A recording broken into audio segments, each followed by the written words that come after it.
IAS का result आया है, हमको नहीं लगता बिहार में आपका एक भी मुस्लिम बच्चा कंप्लीट किया, लेकिन इनके बच्चे कंप्लीट किए। आपके जिला से कई बच्चे कंप्लीट किए हैं। आप सब जो है रिबन कटने के बाद अपना, हमको नहीं लगता बिहार में आपका एक भी मुस्लिम बच्चा कंप्लीट किया, लेकिन इनके बच्चे कंप्लीट किए। आपके जिला से कई बच्चे कंप्लीट किए हैं। मैं समग्र मिथिला वासियों से निवेदन करता हूं कि आप एक बार हमारे ऑफिस पर अवश्य आएँ। मोहब्बत थी, अपनी मिट्टी को चमकाने की जो ललक थी मुझ में, वही मुझे यहाँ खींच लाई। हम साहब इसी तरीके से, इसी साइंटिफिक ढंग से बच्चे को तालीम देंगे।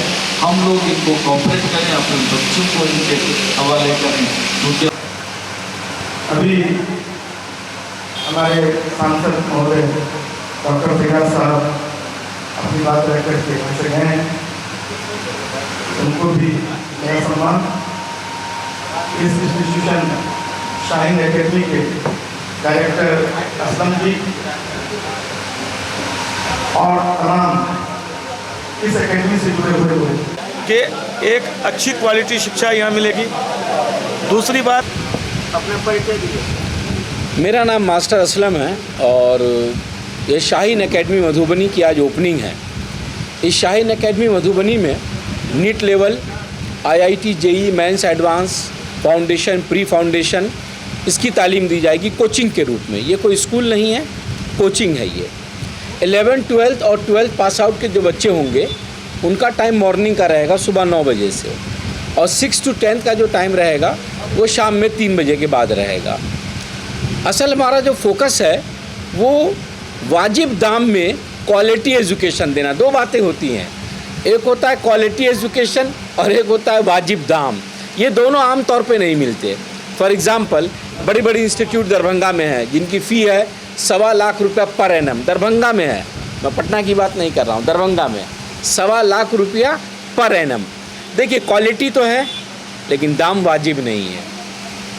कहीं पर दाम वाजिब है, क्वालिटी नहीं है, लेकिन हमारा ये प्रयास रहेगा कि वाजिब दाम में क्वालिटी एजुकेशन हम प्रोवाइड करेंगे लोगों को। क्या जो नहीं कहिए, क्या जो फैकल्टी है वो उच्च लेवल का होगा या इधर ही का साइड का होगा? नहीं, फैकल्टी जो है बता दें आपको, एक शाहीन सिवान से हैं, एक शाहीन पटना से हैं और एक आउट ऑफ शाहीन है, वो सहरसा के हैं जी। ये सारे फैकल्टी जो होंगे वो IITian होंगे या किस प्रकार? ये सारे फैकल्टीज़ में एक IITian है और दो जो हैं वो MSc हैं, एक फ़िज़िक्स से हैं, एक केमिस्ट्री से हैं, और सबसे बड़ी बात यह है कि सारी फैकल्टीज़ जो हैं वो शाहीन की हैं, यानी वहाँ पढ़ा चुकी हैं 6 साल 7 साल। तो जो भी फैकल्टी शाहीन में पढ़ाती हैं उनको एक कंसेप्ट मिलता है, वहाँ से एक पैटर्न मिलता है। आज साउथ में शाहीन जो रिज़ल्ट दे रही है वो क्यों दे रही है? एक पैटर्न है उनके पास, एक कंसेप्ट है उनके पास, इसीलिए वो रिज़ल्ट दे पाती हैं। तो हमने वहाँ से टीचर को इसीलिए लिया ताकि उसी कंसेप्ट को हम भी फॉलो कर सकें। IT और जो मेडिकल लाइन से जो बच्चे पढ़ रहे हैं उसका कंसेप्ट हमारे मॉड्यूल में रहेगा। तो ये क्या NCERT का और सारे बुकलेट का निचोड़ रहेगा इसमें? जी, NCERT बेसिकली जो ऑल ओवर इंडिया NCERT को ही फॉलो करते हैं। All over India CBSE board भी फॉलो करता है, यहाँ बिहार बोर्ड भी फॉलो करता है उसी को, और भी जो अलग अलग स्टेट के हैं वो सब NCERT को फॉलो करते हैं। इसलिए NCERT के बाद कोई प्रॉब्लम नहीं आती है। सिंगल सिलेबस है जो 9th क्लास से स्टार्ट होता है, वो NCERT ही चलता है ऑल ओवर इंडिया। पहले नहीं चलता था लेकिन अब चलता है। यहाँ के बच्चे हिंदी और इंग्लिश मीडियम दोनों के हैं जी। तो हिंदी मीडियम के ज़्यादा बच्चे हैं, इंग्लिश कम समझ में आता है, इसलिए क्या व्यवस्था करें? हमारे पास जो भी फैकल्टीज़ हैं वो बाइलिंगुअल हैं। बाइलिंगुअल का मतलब हुआ वो उसी चीज़ को हिंदी में भी समझाएंगी और उसी चीज़ को इंग्लिश में भी समझाएंगी। अब बच्चे को क्या बोलेंगे, कोटा या दिल्ली या मुंबई कहाँ जाना चाहिए पढ़ने के लिए, या आपके घर में व्यवस्था? हमारा तो कहना है कि जो चीज़ घर के बगल में मिल जाए उसके लिए दूर जाने की क्या ज़रूरत है। और हमारा पूरा प्रयास रहेगा कि बाहर जो प्रोडक्ट आप लेने जा रहे हैं, कॉस्ट तो एक सेकेंडरी मैटर है, कॉस्ट से कोई लेना देना नहीं, कि पैसा कितना लगेगा ये लेना देना नहीं है, लेकिन जो क्वालिटी हम आपको आपकी नज़र के सामने देंगे, आपके सामने आपका बच्चा रहेगा, वो क्वालिटी बाहर नहीं आ पाती है मोस्टली। अभी आपने सुना वो विभूति जी ने भी कहा, भैया ने भी कहा कि ये जो बच्चे बाहर जाते हैं फ्रस्ट्रेशन का शिकार हो रहे हैं। सुसाइड के cases day by day increase होते चले जा रहे हैं। तो जब बच्चा आपका यहाँ रहेगा तो इन सब चीज़ों से सेफ रहेगा। आप शिक्षा जगत में पूर्व से भी थे? जी, हम 38 सालों से शिक्षा के ही क्षेत्र में हैं, गवर्नमेंट जॉब में नहीं है। हमारी एक स्कूल चलती है यहाँ से 7 किलोमीटर दूर, जहाँ हमारा घर है। ये कोचिंग क्लास है। हम काफ़ी सालों तक जिद्दा में अल्तलाल इंटरनेशनल में मैथमेटिक्स के टीचर रह चुके हैं, जहाँ सऊदी अरब के लोगों को छोड़कर रेस्ट वर्ल्ड के सभी मुल्कों के बच्चे पढ़ते हैं। आपके मन में क्या है कि सऊदी अरब छोड़ के अपने भारत देश में आ गए और यहाँ? जी, ये देश की मिट्टी का प्रभाव था। हमारे इलाके के जो लोगों की मोहब्बत थी वो कहीं ना कहीं दिल में बैठी थी, क्योंकि मैं यहाँ से स्कूल बंद करके गया था कुछ सालों पहले। लेकिन वहाँ जाने के बाद फिर धीरे धीरे एहसास हुआ कि हम दूर के बच्चों को पढ़ा रहे हैं, लेकिन जो हमारे क्षेत्र के बच्चे हैं उनकी तालीम ठीक से नहीं हो पा रही है।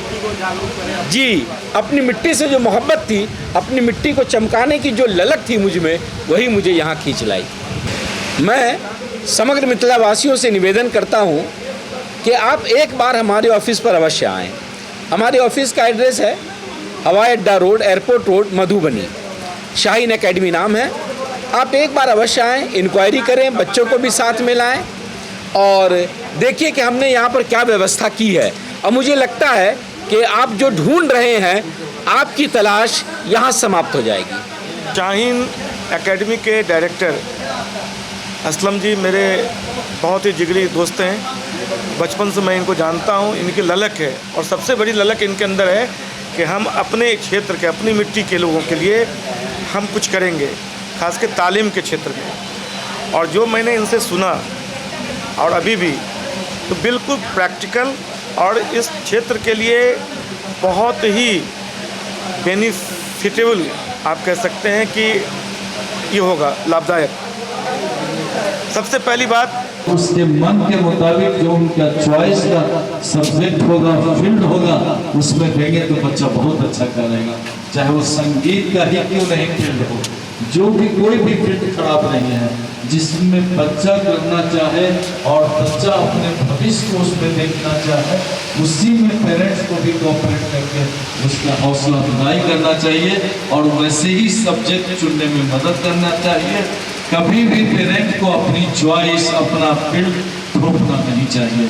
तो हम समझते हैं असलम साहब इसी तरीके से, इसी साइंटिफिक ढंग से बच्चे को तालीम देंगे। हम लोग इनको कोऑपरेट करें, अपने बच्चों को इनके हवाले करें, क्योंकि आजकल का जो माहौल है गाँव घर का या फिर कहीं का भी, जो पहले के ज़माने में तालीम का तरीका था वो नहीं हो पाता है। हम लोग देखते थे बच्चे में ही, शाम हुआ मगरिब के बाद, पहले तो बिजली नहीं हुआ करती थी, लालटेन के नीचे या गुजरात के लोग पढ़ लेते। वो सिस्टम अभी जो समाज के सबसे कमज़ोर तबके के लोग हैं वहाँ ये सिस्टम पाया जा रहा था, जिसकी वजह से वो आगे बढ़ रहे हैं। और हमारे यहाँ जो सिस्टम था वो सिस्टम को हमने छोड़ दिया। पहले देखते थे शाम का तो वक्त है, शाम का फजर के पहले से बच्चे लोग याद करना शुरू करते थे। तो उस वक्त का जो टाइम होता है उसमें याद अच्छी होती। जहाँ जिस घर में बच्चा होता था फजर के वक्त उस घर से बच्चे के पढ़ने की या फिर रटने की आवाज़ आया करती थी, वो भी खत्म हो गया।